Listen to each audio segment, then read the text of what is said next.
I am representing these people. So the questions I'm asking are not for Sifuna. I don't stay in Woodley. Governor, when we had this conversation last time about the joint ventures and how we determine how much allocation of houses the county gets, we only made reference to the cost of the land. But if indeed this agreement puts responsibility for critical infrastructure, including those public utilities, on the county government, because an estate, a home, is not just a building. All these amenities are also part of what makes the place livable. If indeed, then the cost of doing water, sewage, public roads, and other utilities I've seen here under clause 23C is on the responsibility of the county government, shouldn't you then get more units in terms of the additional cost that makes this place a livable estate? Otherwise, in my view, if you are a developer of a house, you cannot just build a house and leave and say we are selling units. You need access to water, you need access to that road infrastructure, you need access to sewerage. What would you say about that? As in, shouldn't we be getting more units given the fact that we as the people of Nairobi now have to pay that cost to make that estate livable? In an ideal situation, yes, but all on-site infrastructure is covered by the developer, or including where they're doing a school or a social hall, etc. But the off-site infrastructure then comes back to the county government. That is the arrangement. But I'll allow the chief officer to get into more of those details. Governor, I would advise, because some of us also are engaged in some of these urban planning issues. I would advise that some of these questions, if perhaps there's no concrete answer to them, just take them as feedback. Because my question was very, very specific on the integration of those infrastructure. And that's why you see Senator Sifuna would then have to ask more questions, even in that question that you've given, because that integration concept is not about just the investment that has made holistically in the city. Is how are these integration considered at this development planning phase? Because if, for instance, what Senator Sifuna is asking, if you're going to have a developer who is going to benefit from the infrastructure that you've put as a county, it's an investment you've made. And you need to have a value of the cost of investment that is there, so that your share must then be bolstered based on the contribution that you're making with that investment. But that I'll leave that for another time, because I know that I really want to hear. So can you just perhaps take a note, and then you'll be able to add them when we have added from the Chair. Or Senator, I can give you 1 minute, and then Chair, we go. My mic has been on for a long time. It's a direct question, really, and a simple one. It's not every time that you have the governor of Nairobi here. These buildings are coming up every day, even before he does what he's doing. The buildings are coming up in Nairobi every day. All of them are feeding on the same sewer system, the same infrastructure that was established those years.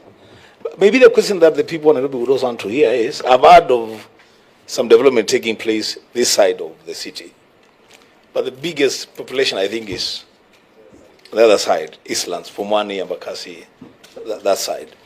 What are we doing about that, the sewer system, especially the sewer system? Every time you drive around that place, burst sewer all the time. Chair, we can have a substantive meeting on all the water and sewer projects we're doing in the county. There are very, very many, including some that we launched during the tour we had a few weeks ago. There are very many, done by Nairobi Water and Sewerage Company, being undertaken by the county government, being undertaken by Athi Water.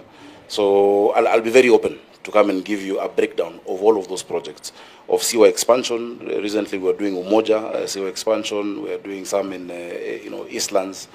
And the water, that's what I was explaining, the water, the first problem has been just the sheer quantity that is needed vis-a-vis how we're working to increase the quantity that then is received from Nairobi. So I'm very happy, Chair, on a substantive discussion around that. So just how these facilities are integrated to the entire development. That's the biggest concern we have. But Chair, I want to assure you.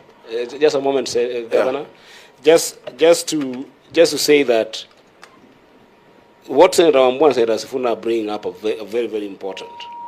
Because while the development of these 13 assets are going on, what they are saying is that they are not the only development that are going on. So there is this overall dependency of these facilities by other developments that are going on. We even talk about commercial development that are going on in Nairobi that are depending on sometimes this infrastructure. But we just wanted to have a case for integration. That's all. For how you think about access system, transport system, sewerage system, flooding system, and those kind of things. And you can give us that in writing at opportune time. But I don't want to belabor that because there are more substantive issues that we need to engage with. Unless you give you our entire development plan of the county. Chair, the county is an ongoing institution. We build roads every day. We have a plan for roads. We have a plan for sewer. We have a plan for water. Whether or not we are doing urban renewal, we would still be doing it. And the estates we are doing will connect to that infrastructure, you know. And remember, this urban renewal plan is not something that someone came up with last week or last year. There's been a lot of professional input. Of course, they're faltered in many areas of execution, but the engineers, the planners, the architects, the transport professionals have been sitting on this for years. Remember, it started during the time of the first administration. So, if you want a substantive discussion on all infrastructure, for instance, we say in Makadara constituency, because that is where we have many of them. We have Jericho, we have Bahati, we have national government is doing some in Makongeni, in all those areas. We can be able to present that so that you can see holistically. But I want to assure you, we're not just sitting, doing nothing, waiting for houses to come up, Chair. That, please have that assurance. Problem, Governor? Please. Can I give you 3 minutes? Can I do it in 3 minutes? Yes, I'll be very. Okay. I'll be very quick. We have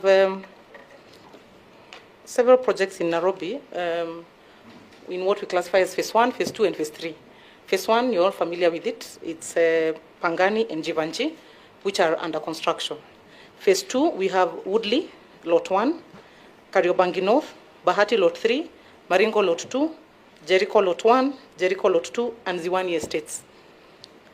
Of this, in phase 2, only Woodley is under construction. The rest are currently in the joint venture stage, where we are imminently about to sign with the partners that we have secured. Then we have another phase, which is what we are calling phase 3, which we will be advertising. Phase 3 comprises what we advertised in phase 2, which didn't get a developer, and now the new lots that we'll be putting out. These are Bahati Lot 1 and 2. Again, we might drop, based on our negotiations with the national government, we might drop Bahati and